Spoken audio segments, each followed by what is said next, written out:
any particular secrets, for example, that you have found out or that are going to create some magic so as to make you a much better business person? Because you already seem to be on the right track despite your young age, really. Oh yes, Shaka, I have really two most important things. I feel that now I love my country and I love my continent than, I think, better than I did before I came for this program.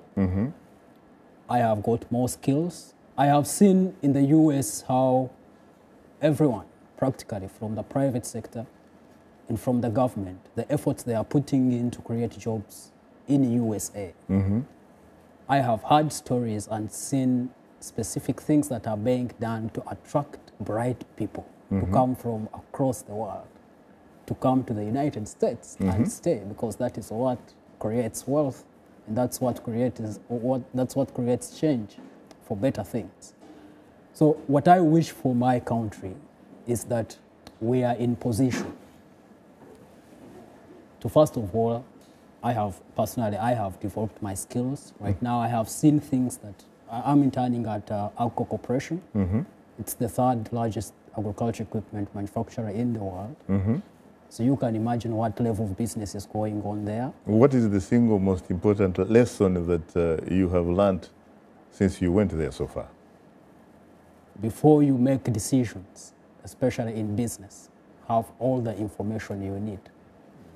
It's not enough to just say, I love this and I want to do it. Definitely. Have the desire to do it, but also have the skills and the tactics to do it right. You don't make a mistake.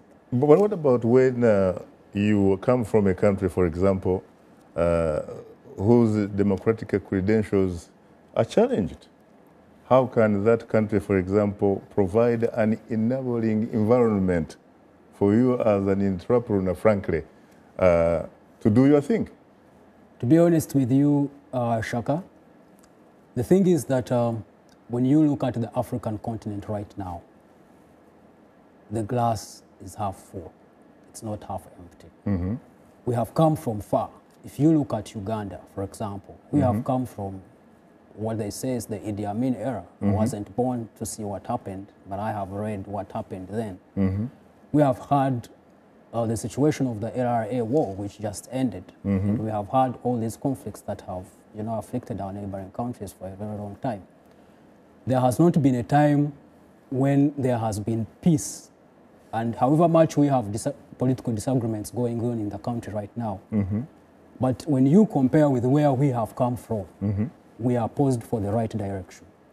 And for me, I want people to realize that no matter what circumstances we find ourselves in, our obligation is to make things better. And that is what we should strive for.